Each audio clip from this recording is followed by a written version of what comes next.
Good morning, everybody. Praise the Lord for the wonderful day He's given us.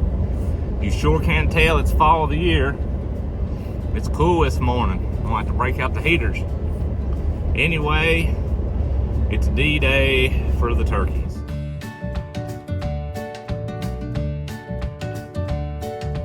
Bad for the turkeys, good for our palate.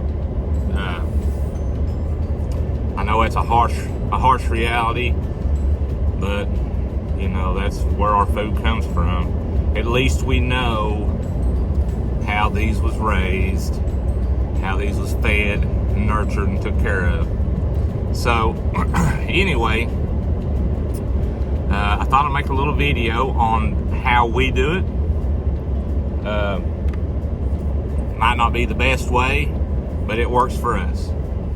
Okay, so when we do the chickens or the turkeys, we use this turkey deep fryer. We've had it for many years.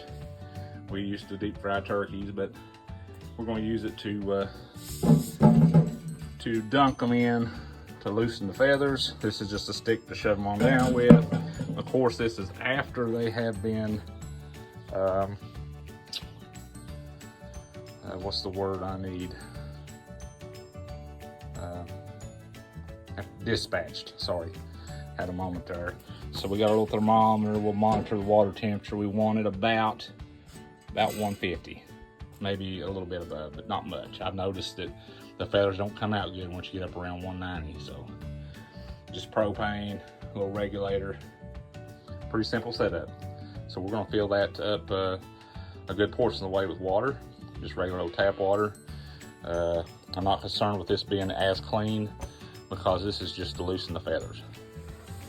All right, let me go on the record here and say the first one we done at 150, and it was pull and pluck every single feather, and so we left it on about 180. Much different, come out in handfuls, much better. So good plastic table, something won't hurt to get wet, hurt for it to get bloody or nasty. We bought this big cutting board, this big old plastic cutting board. We bought it at Rural King. I don't really know where the tables come from. My wife got them somewhere. So that's probably where they're going to go after they've been dispatched and dunked, and we'll pluck them, move here, and we'll set up another station over here for more cleanliness. Very important part. Cleaning chickens, turkeys, you need running water, clean running water. And we use this a lot. Give it just a little bit of antibacterial soap, just a little bit. So we normally use a plucker for the chickens, but we tried using the plucker last year on the turkeys. It was a big negatory.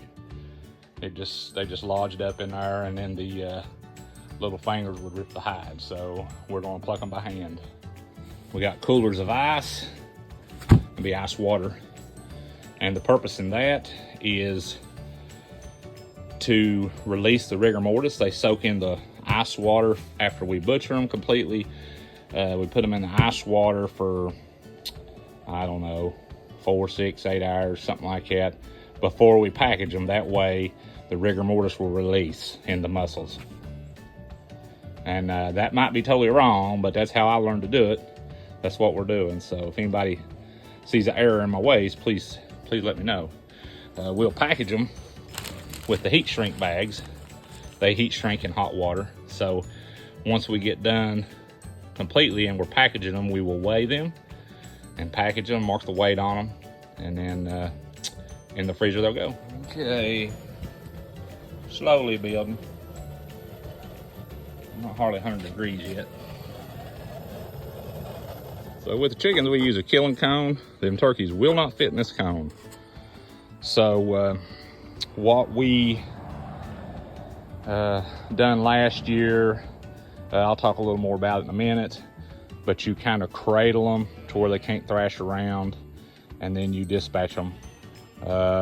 I'll talk a little bit about that too later. You got to be very careful with how you word things, not to offend anyone or get banned from YouTube, TikTok. Hey babe, How hard is them turkeys to hold on to whenever you dispatch them?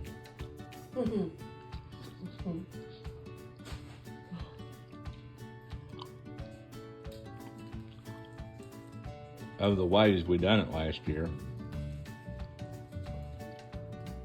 what's your what way do you think works the best? Me not being around. Hold him. Don't let go. Don't let go. That's what you told me. Yep. Yeah. So we tried different. Tornado. Yeah. So the turkeys are very strong as adults. We tried different methods of unaliving them. What worked for me was I would put them on the ground and I would kind of cradle them between my knees, and I would get down almost sitting on them, but not putting weight on them, if that makes sense. And then I would, and then the matter is holding them from thrashing all over the place till it's done. We tried a tote using the old hatchet method and putting a tote over them. You better be fast. And then even if you do get the tote on them, they're going to be bloody messy. So the cleanest way that I have found is the way I talked about. I guess they make a large killing cone. We do not have one. So tell them what you're doing here, Mom. Cleaning and sanitizing everything to get started on my honey-do list. Yeah. Blessed to have a wife like you, darling. To put up with my shenanigans. You say that one time. I'm on camera. Well, I only got a big knife in my hand. Yep.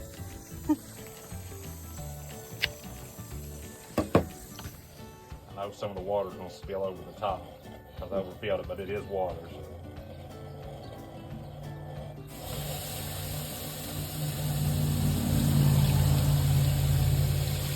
Big. Next one should be about the right size. I think you put the far out. Yeah, I hear it still. Nope, I think I did. It's all right, I'll put it back on. What would you say, 30 seconds? Something like that? I think we'll do them a little bit longer though, don't we?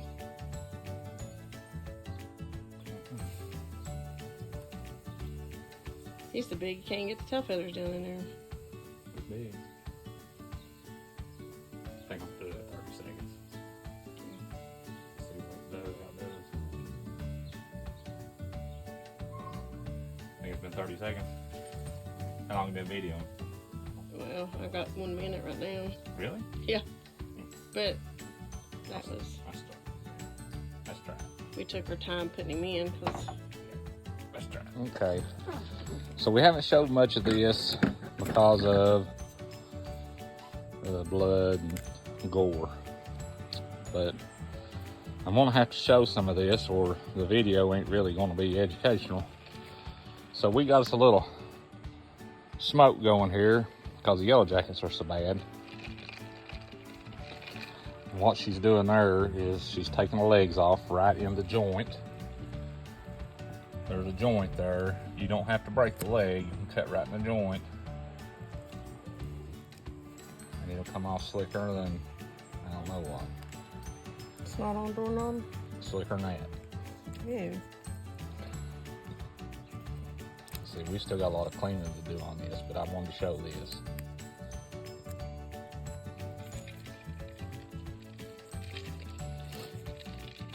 This is after it's been dumped in 180, 190 degree water for probably 30 seconds, 45 seconds. I think with the chickens though, I feel like the temperature, I feel like 180 is too much. But man, the feathers really come out good on the turkeys at that. Okay, while you're working on that, I'm gonna show something here. All right, so here's the anus, the old sphincter. And my wife will go up here in the front and release the the gizzard, I guess you Crawl. the crawl. The gizzard's in the guts. Yeah, that's what it says. Release the crawl. And we'll come back here and make an incision from here down. And right around the anus, you want to be real careful. And go around. Once you get started, you can see the tube. And you don't want to cut the tube. And then once we get it cut all the way around, I'll take a pair of pliers or your fingers, it don't matter, and pull that, start pulling that out. This might be a little too graphic, I don't know. See the tube? Get yellow jacket, get.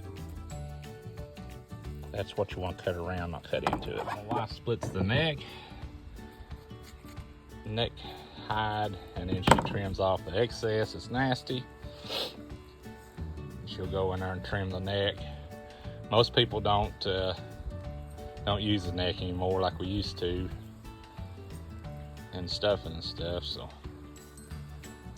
let me make my incision.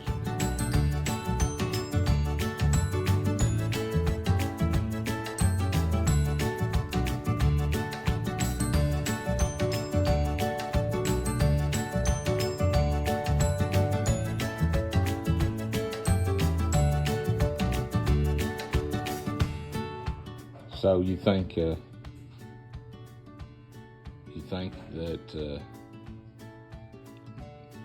they're hard to hold on to, Mom? There ain't no thinking, do it. They are. Mm-hmm.